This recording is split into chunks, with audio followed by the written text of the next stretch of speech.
तो इस वीडियो में हम इंडियन इकोनॉमिक्स का लास्ट चैप्टर नंबर 9 को कवर करेंगे, इंडिया एंड नाइबर्स। इसके अंदर हमें एशिया के जो 3 जाइंट्स हैं, इंडिया, चाइना, पाकिस्तान, मतलब हमारे जो नाइबर्स हैं चाइना और पाकिस्तान, इनकी और इंडिया की जर्नी के बारे में पढ़ने को मिलेगा कि ये पहले कैसे थे और आज है।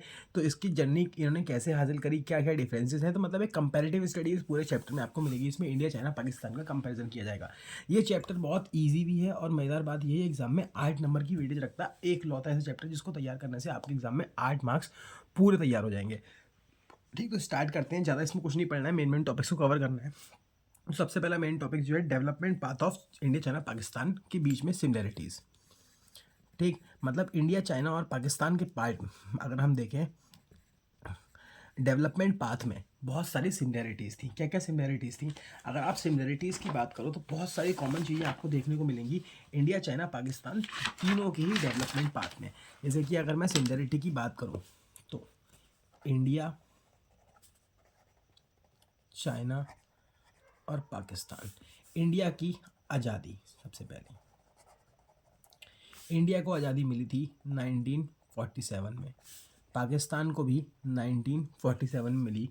चाइना को कब मिली? चाइना को जो आज़ादी मिली वो आपकी 1953 में 1949 में मिली थी।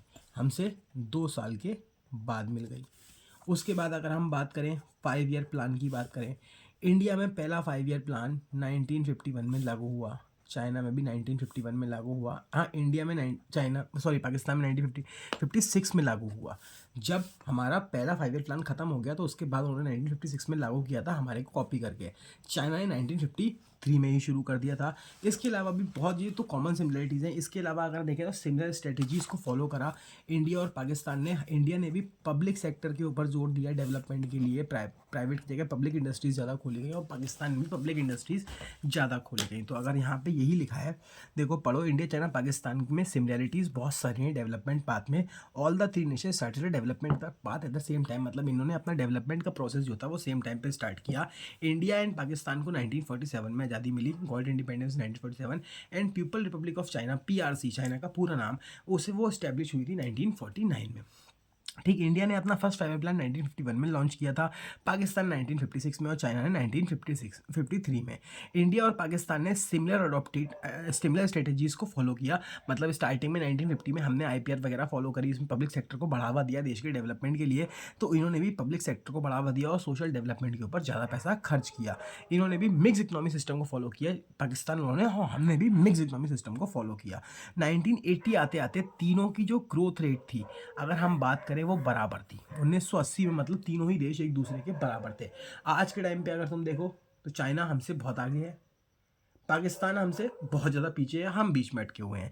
इंडिया पाकिस्तान है made slow and irregular process compare to China. India और पाकिस्तान की जो प्रोग्रेस रही वो स्लो रही और इरेगुलर रही। तो ये इंपॉर्टेंट है, 3 से 4 नंबर में एग्जाम में पूछ जा सकता है। तो इसमें आप ये पॉइंट्स अच्छे से पढ़ के जाएँ, तो अगर आए तो आप इसको लिख पाएँ। ठीक, तो ये है। फिर से देखते हैं सिमिलरिटीज। सबसे पहली सिमिलरिटी क्या है? आज़ादी। आज़ादी तीनों ही देश को लगभग साथ में मिली। 1949 में चाइना, 1947 इंडिया और पाकिस्तान। 1951 में इंडिया ने first five year plan launch किया, चाइना ने 1953 में और पाकिस्तान ने 1956 में। इंडिया और पाकिस्तान दोनों ने ही पब्लिक सेक्टर और सोशल वेलफेयर की तरफ बढ़ावा दिया। तीनों ने ही सिमिलर डेवलपमेंट स्ट्रेटजीज को फॉलो किया। 1980 आते आते तीनों ही लगभग की ग्रोथ रेट लगभग बराबर हुआ करती थी, लेकिन बाद में चाइना आगे निकल गया, इंडिया पीछे रह गया चाइना से, पाकिस्तान सबसे पीछे रह गया। ठीक, और तीनों ही कंट्रीज़ की अगर हम बात करें में, इंडिया और पाकिस्तान ने जो ग्रोथ करी वो बहुत हल्की हल्की करी और इरेगुलर करी। मतलब कभी हमारी ग्रोथ रेट बढ़ गई, कभी हमारी ग्रोथ रेट बहुत ज़्यादा कम हो गई। तो अगर आप GDP का कंट्रीब्यूशन देखोगे, GDP का डाटा देखोगे 1950 से लेके अब तक का, तो आपको उसमें इंक्रीमेंट और डिक्रीमेंट देखने को मिलेगा, मतलब वो कम बढ़ होता हुआ देखने को मिलेगा। अब हमें सबसे इंपॉर्टेंट चाइना की इकोनॉमी के बारे में पढ़ना है। तो ये चाइना का हिस्टोरिकल बैकग्राउंड है, पढ़ने की कोई नीड नहीं है। ज्योग्राफी पढ़ने की कोई नीड नहीं है, नहीं आती है एग्जाम में, नहीं बुक में आपको दे भी रखी है। पॉपुलेशन ज़्यादा नीड नहीं है पढ़ने की, नॉर्मली पता भी है तुम्हें कि दुनिया की सबसे मोस्ट पॉपुलस कंट्री है। अगर हम बात करें, ग्रोथ रेट इनकी पॉपुलेशन का 0.5% पर एनम है। चाइना के अंदर 29 सिंथिक लैंग्वेजेस बोली जाती हैं अगर बात करें। ठीक, ये मेन है कि चाइना का डेवलपमेंट पार्ट। चाइना का डेवलपमेंट पार्ट देखो 2 पार्ट में डिवाइडेड है। इसे 2 पार्ट में बांट के पढ़ा जाता है, पोस्ट रिफॉर्म पीरियड और प्री रिफॉर्म पीरियड। मतलब अगर हम चाइना के डेवलपमेंट पार्ट की बात करें, जो चाइना ने जर्नी अपनी शुरू करी 1949 से और आज तक की 2025 तक की, तो इसमें बीच में एक फुल स्टॉप आता है 1978 पे, जो आती है इकोनॉमिक रिफॉर्म्स, जो हमारे देश में 1991 में लागू हुए थे, चाइना में 1978 में हो गया। तो इससे पहले का जो पीरियड है इसे कहा गया प्री रिफॉर्म पीरियड, और इसके बाद का जो पीरियड है इसे कहा गया पोस्ट रिफॉर्म पीरियड। अब इसमें कुछ काम हुए, जैसे कि इसमें क्या हुआ, इसमें एक चाइना में बहुत बड़ा फेमस आदमी था माओ जिदोंग नाम का,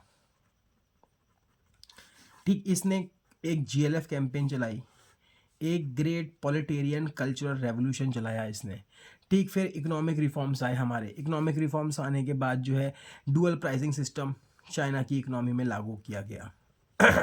उसके बाद जो है स्पेशल इकोनॉमिक जोन्स जो थे सीज क्रिएट किए गए। तो आपको बस यही 5 पॉइंट पढ़ने हैं चाइना की इकोनॉमी के ग्रोथ में, ठीक। अब ये क्या क्या थे तो इनको मैं 2 मिनट में एक्सप्लेन कर देता हूँ, फिर पढ़ा भी दूंगा।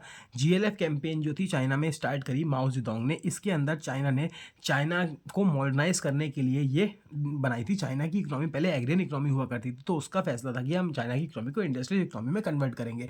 तो माओ जेडोंग ने जितनी भी चाइना की पब्लिक थी उनसे कहा कि अब अपने बैकयार्ड में या कोर्टयार्ड में क्या करना शुरू करें, फैक्ट्रीज लगाना शुरू करें और प्रोडक्शन करना शुरू करें, ठीक। ग्रेट पॉलिटिकल कल्चरल रेवोल्यूशन में क्या किया गया, स्कूल कॉलेजेस को बंद कर दिया गया। हाँ, कितनी अच्छी बात है, स्कूल कॉलेजेस को बंद कर दिया गया और जो यूथ मोबिलाइजेशन किया, मैसिव यूथ मोबिलाइजेशन किया, मतलब बच्चों को इकट्ठा किया गया, उनको ट्रेनिंग दी गई और जो पार्टी के लीडर्स थे उस समय, जो रूलिंग पार्टीज थी, उन्हें क्रिटिसाइज करना शुरू किया गया। इकोनॉमिक रिफॉर्म्स आए, फिर माओ जेडोंग यहाँ के बाद मर जाता है। माओ जेडोंग के रहते इकोनॉमिक रिफॉर्म्स नहीं आ पाए। माओ जेडोंग की मौत के बाद इकोनॉमिक रिफॉर्म चाइनीज गवर्नमेंट लेके आई। चाइनीज गवर्नमेंट को थोड़ा रिलैक्सेशन मिला कि माओ मर गया, दिक्कत खत्म हुई, तो वो इकोनॉमिक रिफॉर्म्स लेके आई। इकोनॉमिक रिफॉर्म्स में भी बहुत सारे चेंजेस आए।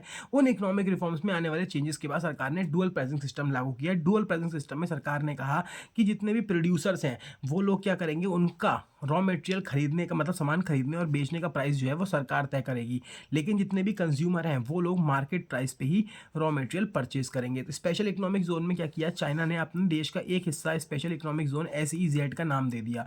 अगर कोई भी इंसान यहाँ पे अपनी फैक्ट्री वगैरह लगाएगा तो उसे बहुत सारे बेनिफिट्स वगैरह सरकार चाइनीज गवर्नमेंट ने प्रोवाइड करना शुरू किया। इस कॉन्सेप्ट को बाद में और देशों ने भी फॉलो किया, हमने भी फॉलो किया एज एन इंडियन, इंडिया में भी फॉलो इसे किया गया।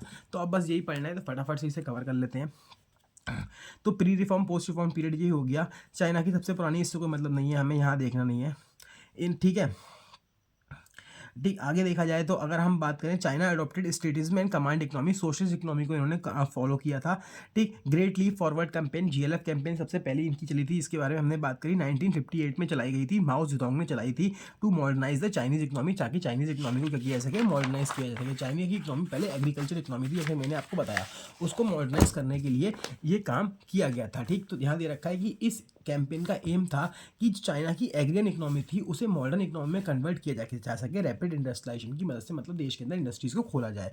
रूरल एरियाज में माओ ने कम्यून सिस्टम लागू किया। अब ये कम्यून सिस्टम क्या था, इसके अंदर पीपल कलेक्टिवली कल्टीवेट करते थे लैंड, मतलब साथ में मिलकर जमीन पे खेती करा करते थे, ठीक। ड्यूरिंग जीएलएफ कैंपेन के टाइम पे एक बहुत ही बड़ा सूखा पड़ा, सीवियर डॉट मतलब बहुत ही खतरनाक सूखा पड़ा, जिसने चाइना के अंदर आतंक मचा दिया, हैवॉक क्रिएट कर दिया, ठीक। किलिंग अबाउट 30 मिलियन पीपल, और 30 मिलियन पीपल करीबन मारे गए, ठीक। Expert from Russia played an important role in promoting the process of industrialisation. इसके अलावा ये भी पॉइंट इसमें दे रखा है, मतलब रशिया से एक्सपर्ट्स को बुलाया गया। माओ जेडोंग की इतनी पहुंच थी उस जमाने में रशिया तक कि रशिया से उसने कुछ एक्सपर्ट्स लोगों को बुलाया जिन्होंने चाइना में इंडस्ट्रियलाइजेशन के प्रोसेस को और तेज कर दिया। GLF focus on the widespread industrialisation, GLF के में एक अंदर वाइड स्प्रेड इंडस्ट्रियलाइजेशन के ऊपर फोकस किया गया। एनकरेजिंग पीपल, लोगों को एनकरेज किया गया कि setup house hold industry in their backyard, अपने बैकयार्ड में वो लोग क्या करें, हाउस होल्ड इंडस्ट्रीज को सेटअप करें।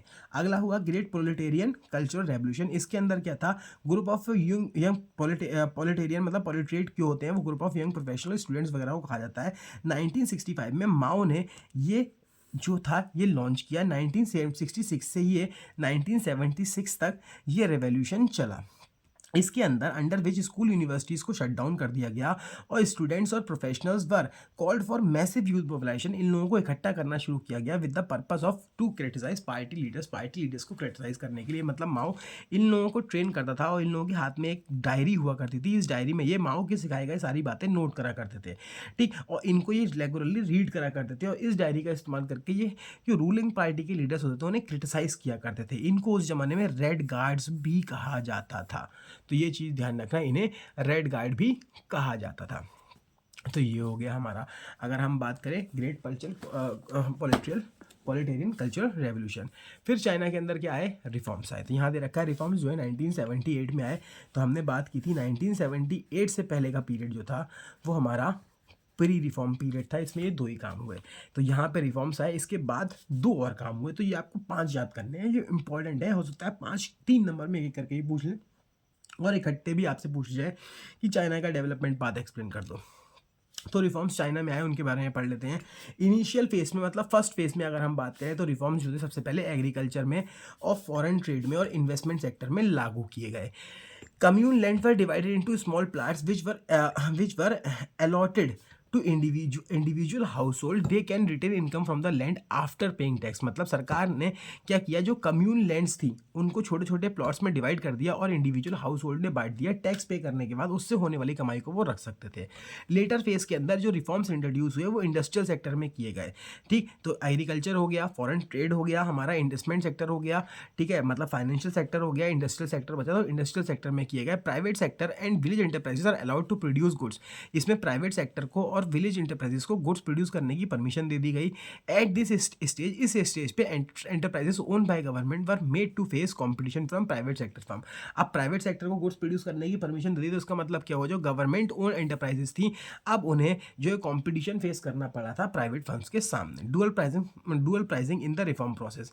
इसमें क्या था, सरकार ने डुअल प्राइसिंग सिस्टम लागू किया। सरकार ने कहा कि जो इंडस्ट्रीज हैं, ठीक, वो फार्मर से आउटपुट कितने रुपए का खरीदेंगी, ठीक, ये चीज गवर्नमेंट डिसाइड करेगी।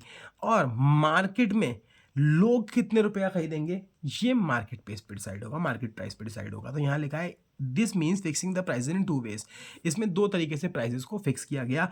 Farmer and industrial units were required, जो फार्मर्स थे और इंडस्ट्रियल यूनिट थी वो बाय और सेल करेंगे fix quantities of input and output on the basis of the prices fix by the government. मतलब प्राइस सरकार फिक्स करेगी, उसके अकॉर्डिंग करना पड़ेगा। फॉर अदर ट्रांजेक्शन, बाकी ट्रांजेक्शन्स के लिए इनपुट और आउटपुट जो है वो परचेज किया जाएगा मार्केट प्राइस के ऊपर, जो कि डिमांड और सप्लाई के बेसिस पे निकाला जाएगा। मतलब सरकार ने फिक्स कर दिया। जैसे कि मान लो एक किसान है, इसको ऐसे समझो, सरकार ने एक क्राइटेरिया फिक्स कर दिया, ठीक। जैसे कि मान लेते हैं, हम यहाँ पे ले लेते हैं, इसमें इतने में ही हमारा काम हो जाएगा। ये एक फार्मर है, इस फार्मर ने मान लो 125 किलो आलू उगाया। सरकार ने कहा भाई जो 100 किलो आलू है वो तो तुम बेचोगे 10 रुपए के हिसाब से, और 100 किलो के ऊपर जितना आलू बेचोगे वो बेचोगे मार्केट प्राइस के हिसाब से। तो ये सरकार ने 2 चीज़ें तय करी इसके अंदर, ठीक। तो अब इसमें ये चीज़ तय कर ली गई थी, ठीक। ये हो गया। तो ये मतलब ये बेचने का, और अब ये बेच रहा है ये 100 किलो, ये 100 किलो ये किसे बेचेगा, इंडस्ट्रीज़ को बेचेगा। इंडस्ट्रीज़ के ये जो प्राइस, जिस प्राइस से बेचेगा, ये प्राइस कौन फिक्स कर रहा है, फिक्स्ड बाय गवर्नमेंट। ये गवर्नमेंट फिक्स कर रही है और ये मार्केट फिक्स कर रहा है। तो ये चीज़ हमारी इसमें आती है। इसके बाद अगर हम देखें तो आगे दे रखा है, आगे इसमें यही लिखा है, बस इसमें और कुछ नहीं है। इसके अलावा अगला आता है स्पेशल इकोनॉमिक जोन्स, SEZ, हमारे सीज। ये क्या है, in order to attract foreign investment. Foreign investment को अट्रैक्ट करने के लिए स्पेशल इकोनॉमिक जोन्स जो थे वो बनाए गए, ठीक। स्पेशल इकोनॉमिक जोन्स जो थे एक एरिया थे विद इन द कंट्री के अंदर where economic regulations are different from the rest of the country. मतलब बाकी देश के मुकाबले जहाँ पे इकोनॉमिक रेगुलेशंस, रूल्स और रेगुलेशंस जो थे सरकार के द्वारा बनाए गए वो अलग थे। Business operating in SEZs get lower tax, tariff advantage and subsidy. जो कि बिजनेस इन एरियाज में ऑपरेट कर रहे थे उन्हें कम टैक्स देना पड़ रहा था, टैरिफ एडवांटेजेस मिल रहे थे और सब्सिडी भी मिल रही थी। Many countries including India has set up SEZs. बहुत सारे देश, इंडिया को मिला के, इंडिया जैसे और बहुत सारे, उन्होंने इस चाइना के इस कॉन्सेप्ट को कॉपी करा और ये उनके लिए बहुत कामयाब भी हुआ, ठीक। तो ये चीज़ें यहाँ पे एग्जाम्पल भी दे रखा है हम लोगों ने, लिखा हुआ है हमारा। अगर हम बात करें HP में एक बद्दी नाम की जगह है, एक शहर है या गांव है, वहाँ पे अगर आप फैक्ट्री लगाते हो तो आपको टैक्स में छूट मिलती है, आपको टैक्स 0% देना होगा। इसी के साथ आपको 2 करोड़ की सब्सिडी मिलेगी। लेकिन अगर किसी और जगह पे लगाओगे तो टैक्स भी देना पड़ेगा और कोई सब्सिडी भी नहीं मिलेगी। तो ये स्पेशल इकोनॉमिक जोन्स के फ़ायदे होते हैं। इसके बाद हमें इसमें दे रखा है एनालिसिस ऑफ पाकिस्तान इकोनॉमी, कि पाकिस्तान की इकोनॉमी की क्या एनालिसिस है, मतलब पाकिस्तान की दे रखी है। तो हिस्टोरिकल बैकग्राउंड, ज्योग्राफी, ये पढ़ने की हमें नीड नहीं है, एग्जाम में यहाँ से नहीं आता। लैंग्वेज और पॉपुलेशन के बारे में भी नहीं आता। इकोनॉमी से पढ़ना है, मतलब डेवलपमेंट पाथ पढ़ना है, 3 नंबर में ये पूछ सकते हैं। तो सबसे पहला दे रखा है mix economy. Pakistan follow mix economy model with coexistence of public and private sector. तो पाकिस्तान ने हमें ही फॉलो करा, जैसे हमने मिक्स इकोनॉमी को फॉलो करा, प्राइवेट और पब्लिक सेक्टर को रिलेट करके चले हमारे देश में, उसी तरीके से पाकिस्तान ने भी हमें ही कॉपी करा और मिक्स इकोनॉमी सिस्टम को ही फॉलो करा। वहाँ पर भी प्राइवेट और पब्लिक सेक्टर दोनों साथ में चले। Introduction of various policies. Pakistan के अंदर in late 1950 and 1960 Pakistan introduce a variety of regulated policy framework for growth of domestic industry. मतलब डोमेस्टिक इंडस्ट्रीज की ग्रोथ के लिए 1950 और 1960 में पाकिस्तान में डिफरेंट काइंड्स के पॉलिसीज लागू की गई, जैसे कि इम्पोर्ट सब्सिट्यूशन जो हमारे यहाँ भी फॉलो हुई। ठीक, इससे डोमेस्टिक इंडस्ट्रीज को प्रोटेक्शन मिली। इसके अलावा हैवी टैक्सेस ऑन इम्पोर्ट्स जो हमने भी लगाए और उनने भी लगाए। फिर ग्रीन रेवोल्यूशन जो हमारे देश में आया। एग्रीकल्चर में the introduction of green revolution increase the public investment in infrastructure. जो इंट्रोडक्शन हुआ ग्रीन रेवोल्यूशन का और increase in public investment infrastructure, और सरकार ने अपना खर्चा इंफ्रास्ट्रक्चर के ऊपर भी बढ़ा दिया, जिससे कि क्या हुआ, lead to rise in production of food grains का प्रोडक्शन बढ़ गया। This change the agrarian structure dramatically.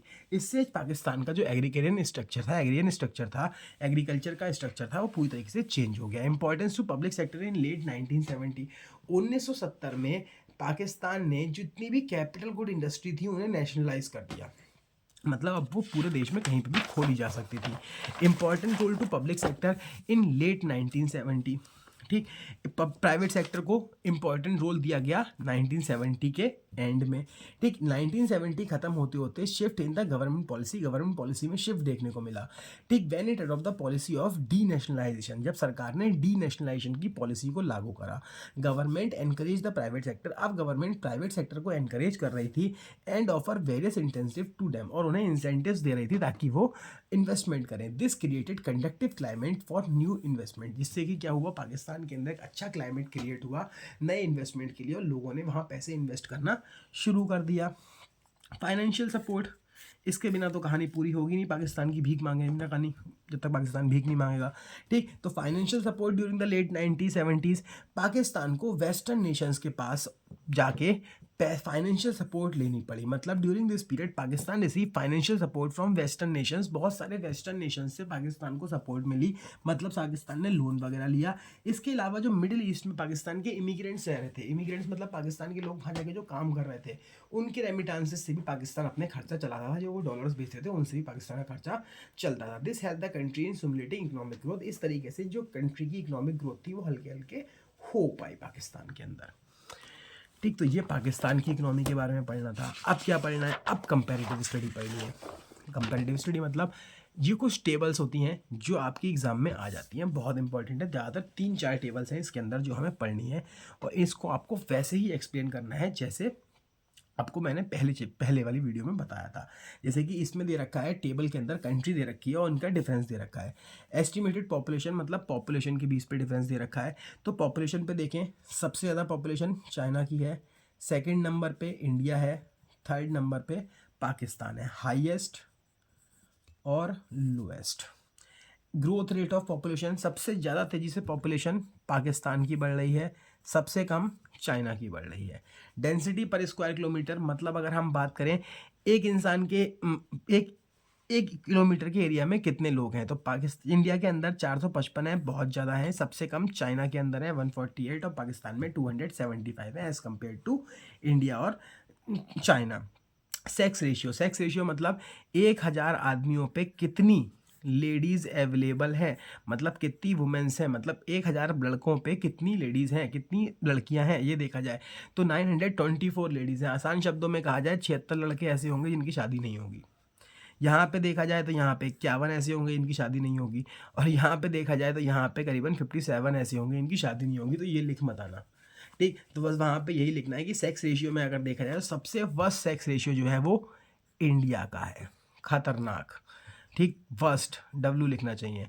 और सबसे सही अगर तीनों ही कंट्री में देखा जाए तो वो किसका है, चाइना का है। बेटर है, मॉडरेटिस्ट है, ठीक। और पाकिस्तान बेचारा बीच में है, हमारी स्थिति इसमें ख़राब है। फर्टिलिटी रेट मतलब 15 से 45 साल की जितनी भी औरतें होती हैं या लड़कियां होती हैं वो अपने इस एज में कितने बच्चों को जन्म देती हैं, ये हमारा फर्टिलिटी के अंदर आता है, फर्टिलिटी रेट के अंदर आता है। इंडिया के अंदर एक लड़की या एक औरत खाली 2 बच्चों को या मैक्सिमम 3 बच्चों को जन्म देती है अपने पूरे लाइफ टाइम में, 15 से 45 साल तक की उम्र के, ठीक। चाइना के अंदर 1.72 मान लो ऑन एन अप्रोक्स। पाकिस्तान के अंदर 3.5 दे रखा है, 3.6, मतलब 3 से 4 बच्चों को वो जन्म देती है। फर्टिलिटी रेट का डायरेक्ट असर पड़ता है हमारी वुमेन्स की हेल्थ के ऊपर। अर्बनाइजेशन, शहर का देखें, अगर शहर में कितनी % पॉपुलेशन रहती है, तो अगर बात करें इंडिया की पॉपुलेशन की, टोटल पॉपुलेशन का 34% शहर में रहता है। चाइना की टोटल पॉपुलेशन का 59% शहर में रहता है, और पाकिस्तान की 37। पाकिस्तान यहाँ हमसे आगे है, खुशी की बात है। देखो पाकिस्तान आगे निकल गया अर्बनाइजेशन के मामले में यहाँ पे, ठीक। तो यहाँ पे हमें काम करने की ज़रूरत है थोड़ी सी, लेकिन ये डाटा बहुत पुराना है, हम अब आगे होंगे गारंटी के साथ। आगे दे रखा है कि पाकिस्तान पॉपुलेशन, अब इसको वही यहाँ पे एक्सप्लेन करा हुआ है, बस और कुछ नहीं है। कि चाइना सबसे पॉपुलस कंट्री है, इतनी पॉपुलेशन है। India second most populous country है। ग्रोथ रेट में भी यही लिखा है कि जो एनुअल ग्रोथ रेट है, चाइना की मोस्ट पॉपुलेटेड कंट्री है, लेकिन इसकी पॉपुलेशन इतने से बढ़ रही है, कारण चाइना की इतने से, पाकिस्तान की इतने से, ये इसमें पॉइंट इंपॉर्टेंट है, ये पढ़ लेना। The reason for low growth of population in China, China में जो है लो ग्रोथ पॉपुलेशन का रीज़न क्या है, 1 चाइल्ड पॉलिसी है, ठीक। तो ये याद रखना है, ये बहुत इंपॉर्टेंट है, ये पूछ सकते हैं। चाइना में 1979 में एक 1 चाइल्ड पॉलिसी लागू की गई थी, जब चाइना की पॉपुलेशन बहुत ज़्यादा लेवल पे बढ़ गई थी, तो चाइना ने बढ़ती पॉपुलेशन की समस्या से निपटने के लिए देश के अंदर 1 चाइल्ड पॉलिसी लागू कर दी थी। 1 child policy was successfully reduce the growth rate of population. इससे चाइना की ग्रोथ रेट जो थी पॉपुलेशन की वो कम हो गई, 1.33% से 0.46% पहुँच गई।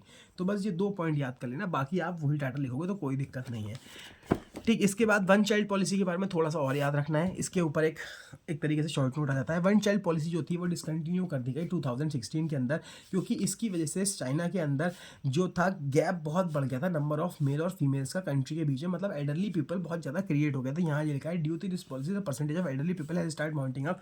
बूढ़े लोगों की संख्या चाइना में ज़्यादा होना शुरू हो गई यंगर लोगों के मुकाबले। 2016 के बाद चाइना में 2 चाइल्ड पॉलिसी फॉलो करनी गई है, अब 2 चाइल्ड पॉलिसी वहाँ पर चलती है। डेंसिटी ऑफ पॉपुलेशन, मतलब चाइना की लो डेंसिटी है। चाइना में 1 स्क्वायर किलोमीटर में खाली 148 है, इंडिया में इतने हैं और पाकिस्तान में इतने हैं, ठीक है। लो डेंसिटी पॉपुलेशन जो है सस्टेनेबल डेवलपमेंट में मदद करती है, ये तो है। इसके अलावा फर्टिलिटी रेट के ऊपर भी ऐसे ही लिखा हुआ है, सेक्स रेशियो के ऊपर भी ऐसे ही लिखा है, और अर्बनाइजेशन के ऊपर भी आपका ऐसे ही लिखा हुआ है कि चाइना और पाकिस्तान जो है अर्बनाइजेशन में हमसे आगे हैं दोनों ही। तो इसमें ये बात लिखा है, डाटा भी आप लिख सकते हो और कुछ नहीं है। ग्रोथ इंडिकेटर्स, अगली टेबल दी जाती है जीडीपी और सेक्टरल ग्रोथ में, मतलब ग्रोथ की अगर हम बात करें तो जीडीपी ग्रोथ की बात करें। चाइना में अगर हम बात करें, इंडिया चाइना पाकिस्तान में 1980 से 90 के बीच में इन 10 सालों में इंडिया की जो जीडीपी थी वो 5.7% से बढ़ रही थी। 2015-17 के बीच में 7.3% से बढ़ रही है। हम यहाँ पे अच्छा परफॉर्मेंस किया, जबकि चाइना की 1980 में 10% से बढ़ रही थी, अब 6.8% से बढ़ रही है, मतलब कम हो गई। पाकिस्तान की पहले 6.3 से बढ़ रही थी, अब 5.3 से बढ़ रही है, यानी कि ये भी कम हो गई। तो यहाँ ये भी दे रखा है, चाइना जो है सेकंड लार्जेस्ट इकोनॉमी है दुनिया में जीडीपी के मामले में, ये रियलिटी है। चाइना की जीडीपी करीबन 22.5 ट्रिलियन डॉलर्स की, अब तो ज़्यादा होगी, डाटा पुराना दे रखा है हमें। इंडिया की जीडीपी जो है वो 41% है चाइना की जीडीपी की, 9.03 ट्रिलियन डॉलर्स, और पाकिस्तान की जीडीपी 0.94 ट्रिलियन डॉलर्स है, जो कि इंडिया की जीडीपी की भी 11% है। मतलब अगर मैं मानूँ चाइना की जीडीपी 100 रुपये है, तो इंडिया की जीडीपी पता है कितनी होगी? इंडिया की जीडीपी होगी 41 रुपीज़, और इसका भी अगर तुम 11% निकाल लोगे तो जो आंसर निकल के आएगा वो चाइना की जीडीपी होगी आपकी, ठीक है। तो ये दे रखा है।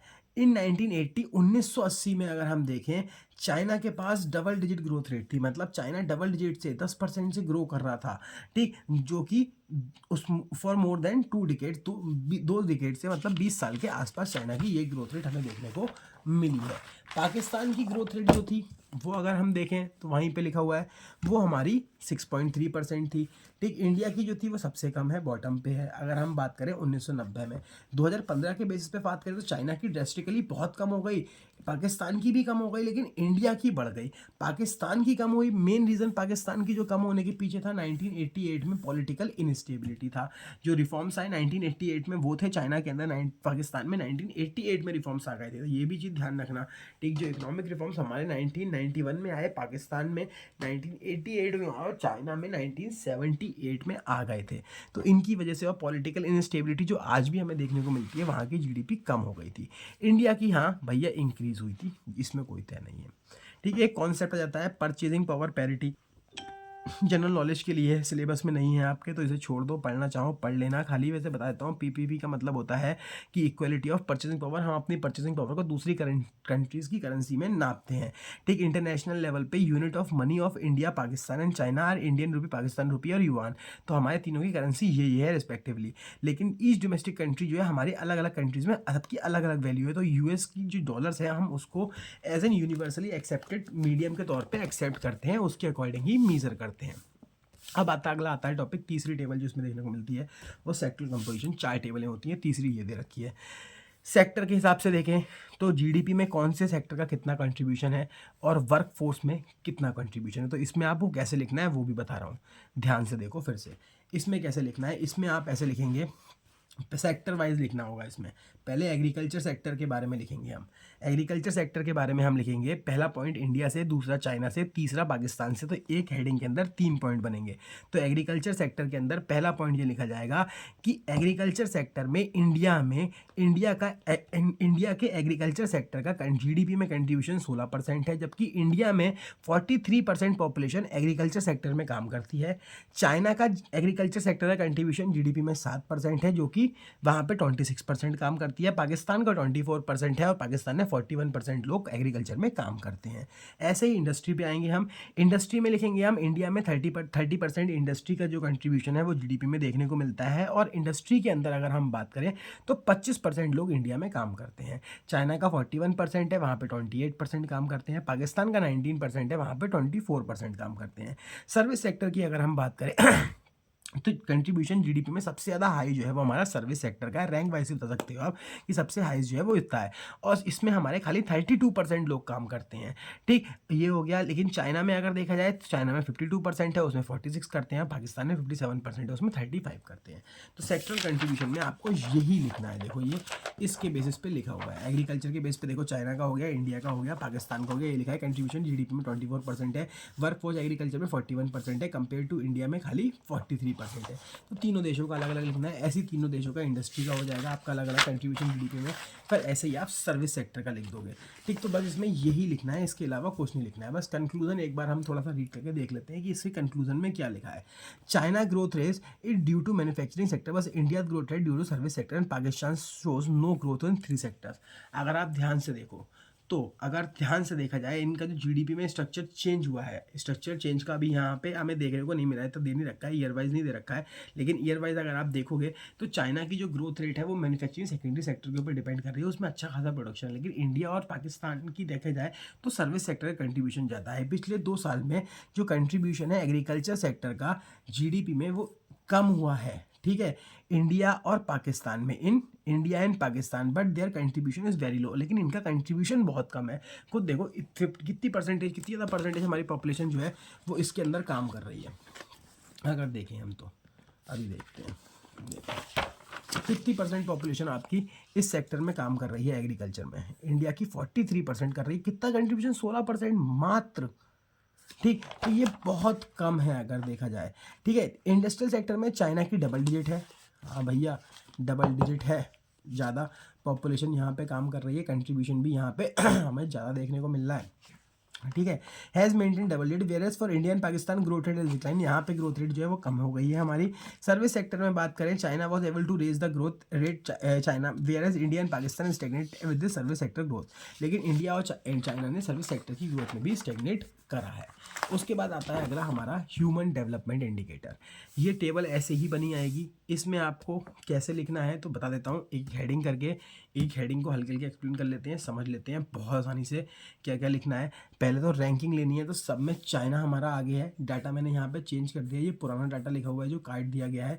अगर आप चाहो तो अपनी बुक में देख सकते हो, टी आर जन वी की हो रही, आपको नए डाटा के साथ ये टेबल वहाँ पे मिल जाएगी, और एक बार एग्जाम में एज इट इज़ छप के भी आई थी, इसी के ऊपर क्वेश्चन आया था। तो ह्यूमन डेवलपमेंट इंडेक्स है, पहले तो ह्यूमन डेवलपमेंट इंडेक्स होता क्या है, तो ह्यूमन डेवलपमेंट इंडेक्स की डेफिनेशन यहाँ पे लिखी हुई है। ह्यूमन डेवलपमेंट इंडेक्स एक इंडिकेटर होता है जो स्टडी करता है ह्यूमन डेवलपमेंट के बारे में। एचडीआई जो है वो शो करता है level of growth and development of country, मतलब ह्यूमन हमारा ग्रोथ और डेवलपमेंट कंट्री में कितना हो रहा है। 2015 के हिसाब से जो इंडिया चाइना पाकिस्तान की एस्टिमेट्स थे वो इतने थे, मतलब इसमें सबसे ज़्यादा एचडीआई जो है वो मैक्सिमम 1 हो सकता है, ये भी ध्यान रखना, हाईएस्ट 1 हो सकता है, 1 से ज़्यादा नहीं हो सकता। तो चाइना उसके सबसे करीब है, तो चाइना का सबसे ज़्यादा है, दूसरे नंबर पे हम हैं, और तीसरे नंबर पे बेचारा गरीब पाकिस्तान है। ठीक, तो ये ह्यूमन डेवलपमेंट इंडेक्स है। तो पहला पॉइंट यही दे रखा है, ये इनकी रैंक्स दे रखी है, 0 से 1 के बीच में ही आता है, 1 से ज़्यादा नहीं आ सकता। फिर इसकी रैंक है, अगर रैंक के मामले में देखो, पाकिस्तान हमसे ऊपर है, वो सॉरी चाइना हमसे ऊपर है, हम चाइना से नीचे हैं, और पाकिस्तान हमसे नीचे है।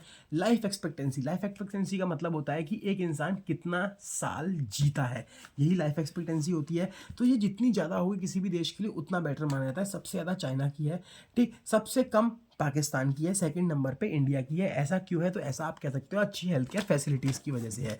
तो ठीक, यहाँ पे ये दे रखा है लाइफ एक्सपेक्टेंसी का मतलब number of years for which people are expected to live, कितने साल वो जिएगा। Higher life expectancy, longer life जितनी ज़्यादा होगी उतनी ज़्यादा जिएगा। चाइना में सबसे ज़्यादा है लाइफ एक्सपेक्टेंसी, इंडिया में इतनी है और पाकिस्तान में इतनी है।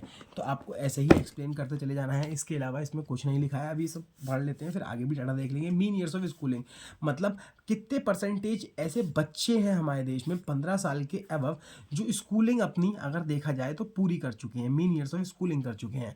ठीक, मतलब पूरी नहीं कर चुके हैं एक तरीके से। इसमें ये दे रखा होगा आपका कि कितने बच्चे ऐसे हैं जो स्कूल वगैरह अपना अचीव नहीं कर पाए, मीन ईयर्स ऑफ स्कूलिंग कर पाए हैं। ठीक, तो वो आपका 6.5 इंडिया में है, चाइना में हाईएस्ट है, पाकिस्तान में इतना है, सबसे कम है। जीडीपी की बात करें, जितनी ज़्यादा होगी उतनी बेटर होगी, तो सबसे ज़्यादा चाइना की है, दूसरे नंबर पे इंडिया, तीसरे नंबर है Pakistan. People below poverty line से नीचे जितने कम होंगे उतना उस देश के लिए बढ़िया। सबसे कम पाकिस्तान में गरीब हैं, दूसरे नंबर पे इंडिया, तीसरे नंबर पे चाइना 24.3 है। इन्फेंट मोर्टेलिटी रेट, ये जितना कम होता है उतना बेटर। ये क्या होता है, वैसे हम फर्स्ट चैप्टर में पढ़ चुके हैं। इन्फेंट मोर्टेलिटी रेट का मतलब होता है कि ऐसे मतलब ये रेट हमें बताता है कि 1000 बच्चों में से कितने ऐसे बच्चे हैं जो अपनी 1 साल की उम्र भी पूरी नहीं कर पाए और वो मर गए। इन्फेंट्स मतलब 1 साल से कम के बच्चे, 12 महीने से कम के बच्चे। तो इंडिया में 133 हैं, चाइना में 29, बहुत कम है, और पाकिस्तान में हमसे ज़्यादा है, 140 है। पॉपुलेशन यूजिंग इम्प्रूव सैनिटाइजेशन, कितनी % पॉपुलेशन है हमारे देश की या फिर इन तीनों देशों में जिनके पास अच्छी सैनिटेशन फैसिलिटीज़ हैं। तो इंडिया में 60% है, चाइना में 75 है, पाकिस्तान में 60 है। सबसे ज़्यादा चाइना के पास है, इंडिया पाकिस्तान पे लगभग बराबर है। पीपल जिनके पास अच्छा शुद्ध पीने का पानी है, तो चाइना में 96% के पास है, हम सबसे ज़्यादा, इंडिया सेकंड नंबर पे और पाकिस्तान फिर सबसे पीछे है। Percentage of under nourish children, मतलब ऐसे कितने बच्चे हैं, परसेंटेज ऑफ चिल्ड्रन, ऐसे बच्चे जिन जो अंडर नरिश्ड है, मतलब बिल्कुल सूखे साके मरे बसे हैं। ठीक, तो सबसे कम पाकिस्तान चाइना में है, इंडिया और पाकिस्तान में लगभग सेम रेशियो है। तो ये डाटा हमें दे रखा है, इसको आप पढ़ना चाहो तो पढ़ लेना, बस इसमें यही है, इसके अलावा और इसमें कुछ नहीं लिखना है। ठीक, तो इन्हें स्किप करते हैं, फटाफट से आगे बढ़ जाते हैं। आगे छोटे छोटे टॉपिक रह जाते हैं, और ये सारे टॉपिक इंपॉर्टेंट है।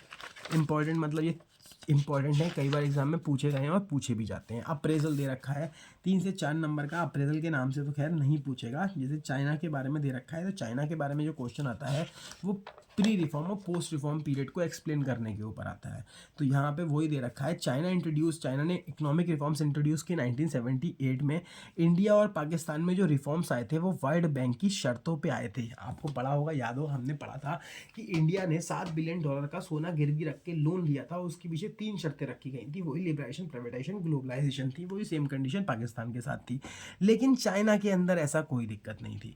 ठीक, बट लेकिन कुछ कंडीशंस ऐसी हुई उसके देश बीच में कि उसे 1978 में इन रिफॉर्म्स को लागू करना पड़ गया। ठीक, तो अब प्री रिफॉर्म और पोस्ट रिफॉर्म पीरियड वैसे हम पीछे पढ़ाए हैं, दोबारा से एक बार दे रखते हैं। There has been massive extension of health services in rural areas. Pre reform period में क्या हुआ, मैसिव एक्सटेंशन था हेल्थ सर्विसेज का रूरल एरियाज में।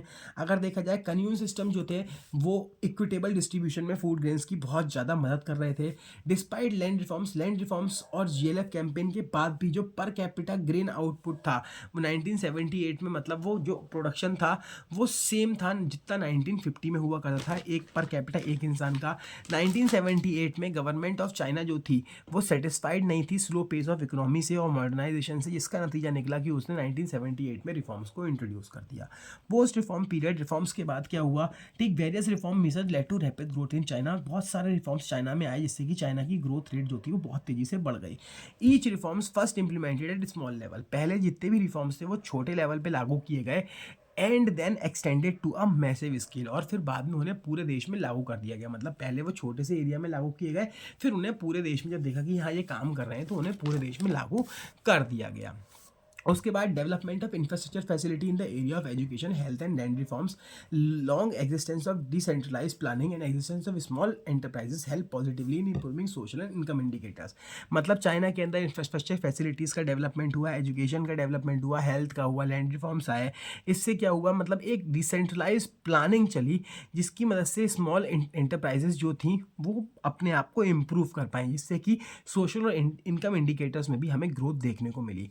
एग्रीकल्चर रिफॉर्म से प्रोस्पेरिटी आई, मतलब चाइना में फार्मर्स में प्रोस्पेरिटी आई। Vast number of poor peoples to, अब मतलब बहुत सारे गरीब लोग थे उनको अमीरी देखने को मिली। It creates a condition for growth in rural industries, इससे रूरल इंडस्ट्रीज में, मतलब रूरल एरियाज में इंडस्ट्रीज लगना शुरू हो गई। And built a support base for more reforms, और आने वाले रिफॉर्म्स के लिए भी इसने रास्ता क्लियर कर दिया। तो 3-4 लाइन में यही क्वेश्चन आता है, throw some light on the pre reform and post reform period के ऊपर लाइट करो, तो आप ये आंसर लिख सकते हो।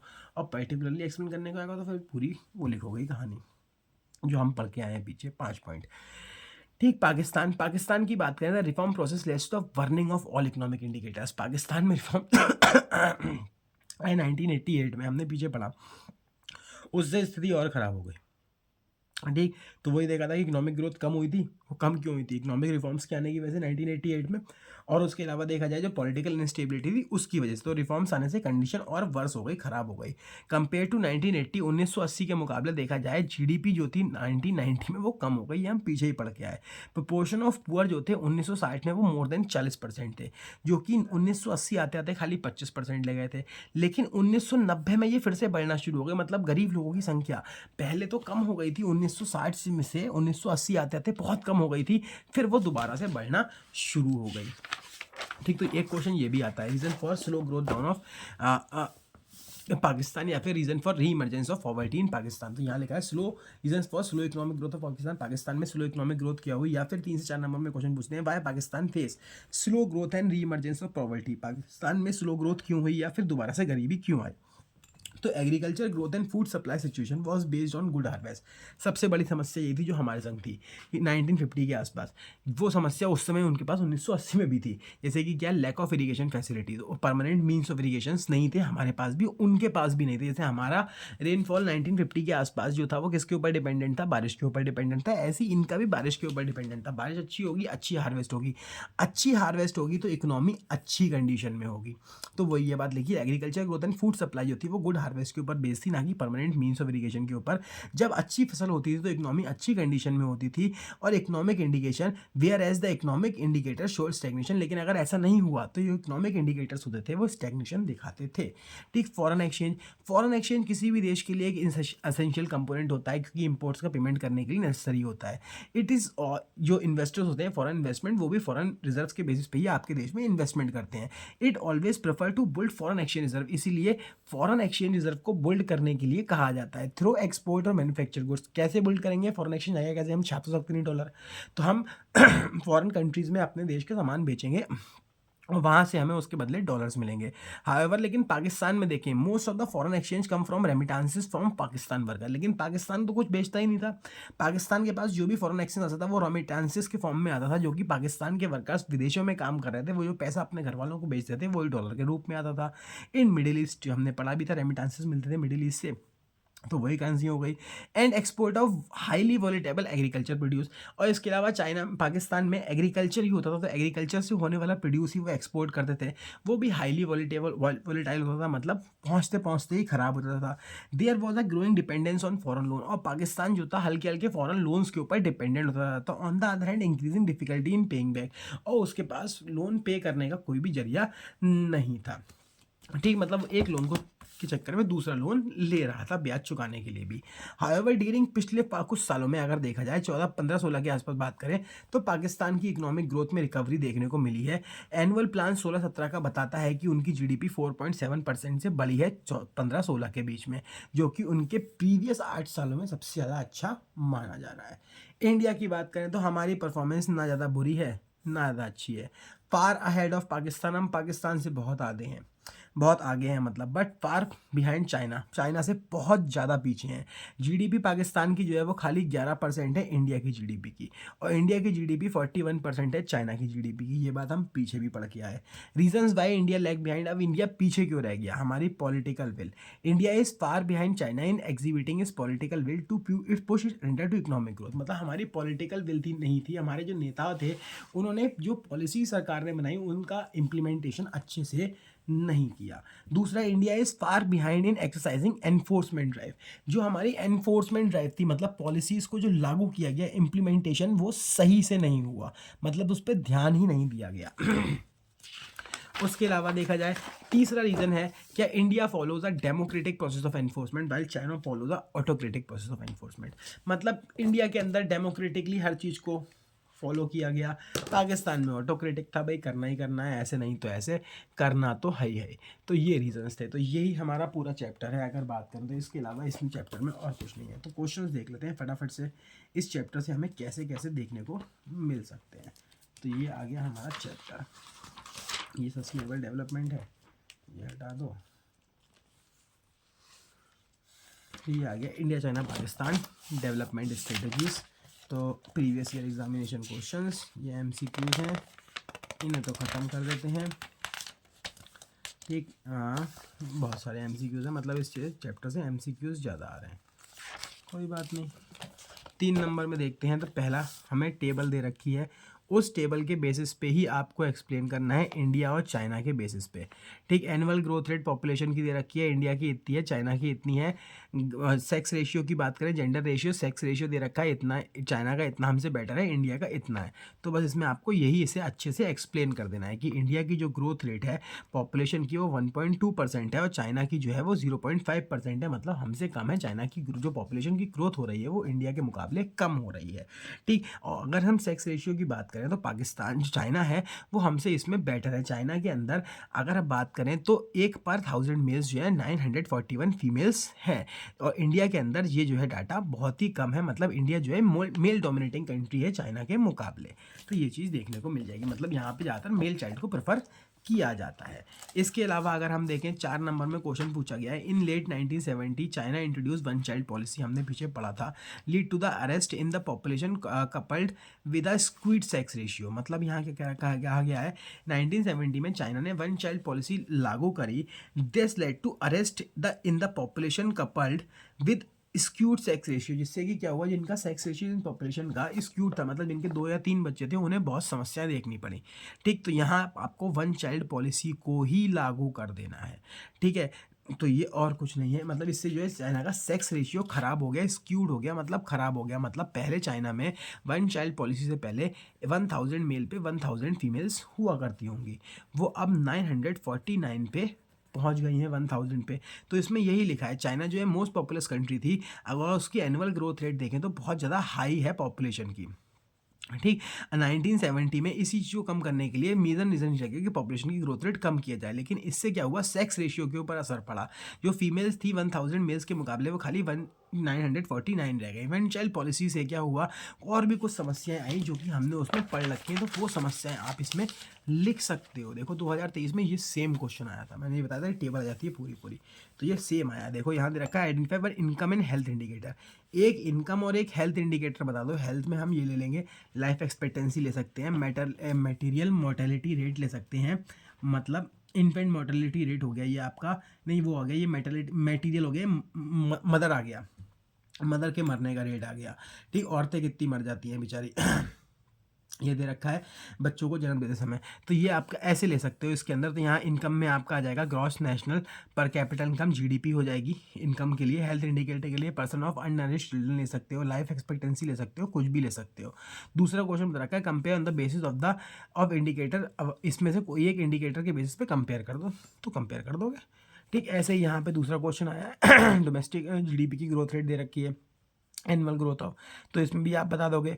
2023 में भी आया है और 2021 में भी आया है, 2 बार पूछा गया है। तो इसमें भी 3 पॉइंट्स हम एक्सप्लेन कर देंगे बड़े प्यार से कि इनिशियल ईयर्स में अगर हम बात करें तो चाइना की जो जीडीपी ग्रोथ रेट थी वो इंडिया के मुकाबले बहुत ज़्यादा थी, 10.3% थी, डबल डिजिट में थी। लेकिन कुछ समय आने के बाद 2015-16 में चाइना की ग्रोथ रेट जो थी वो कम हो गई, लेकिन इंडिया की जो है वो ग्रोथ रेट हमें देखने को मिली है।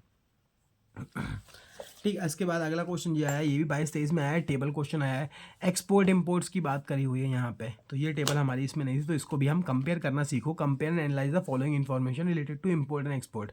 तो यहाँ दे रखा है एक्सपोर्ट फ्रॉम चाइना इंडिया और इम्पोर्ट फ्रॉम इंडिया, मतलब पाकिस्तान जो है वो इंडिया से कितना इंपोर्ट करता है और चाइना इंडिया से कितना इंपोर्ट करता है। 2004-05 में पाकिस्तान हमसे इतने रुपए का इंपोर्ट करता था, 2018-19 में इतने रुपए का इंपोर्ट कर रहा है। तो ये एनुअल ग्रोथ रेट इतने से इंपोर्ट्स हमारे एक्सपोर्ट्स बढ़ गए, एक्सपोर्ट्स फ्रॉम इंडिया, मतलब इंडिया से इतना सामान हम एक्सपोर्ट करता है पाकिस्तान। पाकिस्तान की बजाय हमें बेचता कितना था 427, यहाँ पे 3476, और एनुअल ग्रोथ रेट 5.1% है इसकी।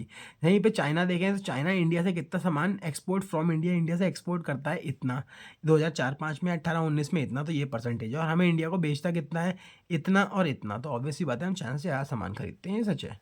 तो ये हो गया compare the India on the basis of their demography. Demography के बेसिस पे, मतलब डेमोग्राफी जो आपने अभी चीज़ें पढ़ी टेबल के अंदर, ये सारे डेमोग्राफिक इंडिकेटर्स ही आते हैं। डेमोग्राफिक इंडिकेटर वहाँ पड़ गया है life expectancy, birth rate, gender ने हमारा हो गया, पॉपुलेशन हो गया, सेक्स रेशियो हो गया, फर्टिलिटी रेट हो गया, इसके बेसिस पे कंपेयर करना है ना। ठीक, तो यहाँ पे ये कंपेरिजन हमें करना है, ये दे रखा है, ये हो गया। इसके बाद यहाँ पे टेबल दे रखी है वही पॉपुलेशन ग्रोथ, सेक्स रेशियो, इसके बेसिस पे कंपेयर करना है। तो ठीक है, तो ऐसे क्वेश्चन आते हैं। यहाँ लिखा है comment on the population growth rate among 3 country. Population growth rate पे करो, विच कंट्री एंड म्यूज सेक्स रेशियो, सबसे गंदा है सेक्स रेशियो किस कंट्री का है, तो हम लिख देंगे कि इंडिया का है, पाकिस्तान का भी हमसे सही है। ठीक, यहाँ पे इंडिया बताया जाएगा, क्या कर सकते हैं, दे रखा है इंडिया, तो ये समस्या है। इसके अलावा एनसीईआरटी के क्वेश्चंस गिवन है हमें, इसमें थोड़े से ये हटा देते हैं। और 3 नंबर 4 नंबर में कौन सा क्वेश्चन है, यहाँ दे रखा है briefly explain 2 similar development strategy. Similar बतानी है तो हम पढ़ के आए पीछे वही वाली, तो वही आपको उसमें लिख देनी है। बहुत सारी सिमिलरिटीज़ पढ़ के आए तो वो लिख देना। 6 मार्क्स क्वेश्चन में डिफाइन है liberty indicator with the help of example and status important. Liberty indicator बताने हैं। लिबर्टी इंडिकेटर की बात करें, लिबर्टी इंडिकेटर में आपके आ जाएंगे, जैसे कि अगर हम लेना चाहें लिबर्टी इंडिकेटर्स में हम ले लेंगे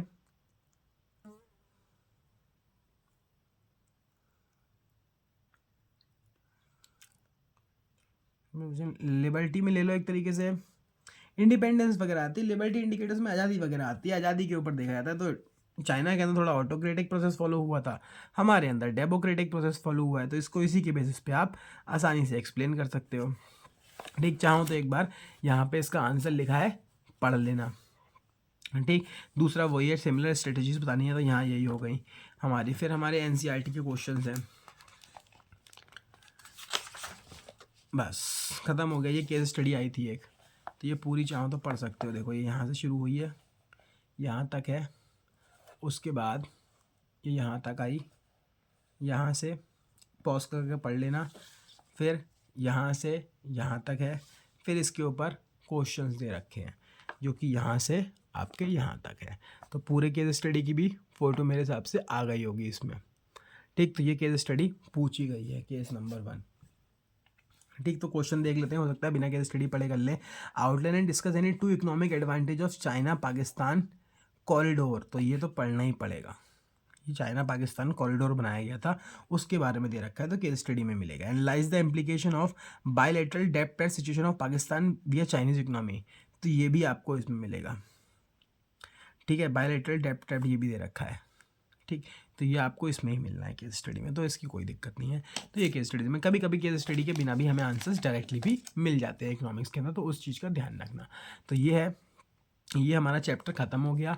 इंडिया चाइना पाकिस्तान का कंपैरेटिव 8 नंबर का चैप्टर है, अच्छे से पढ़ के जाना। इजी क्वेश्चंस आते हैं, बस थोड़े से पहचानने पड़ेंगे। टेबल बेस्ड क्वेश्चन ज़्यादा उम्मीद होती है कि इससे आएगा, तो उसलिए उसकी तैयारी अच्छे से करना है। एक ये चैप्टर हो गया, एक इसके अलावा एम्प्लॉयमेंट है, वो भी हम अगली वीडियो में कवर करने की कोशिश करेंगे। उसमें जो है, उसमें भी टेबल्स ज़्यादा वगैरह ज़्यादा आती हैं, और फ्री के नंबर्स होते हैं इन टेबल्स में, मज़ेदारबाजी होती है। आपको खाली एक्सप्लेन कर देना है कंपेरिजन का, प्रेजेंट का रीज़न नहीं पूछा जाता, क्योंकि आप बहुत छोटे लेवल पे अभी होते हो। ठीक है, चलो ठीक।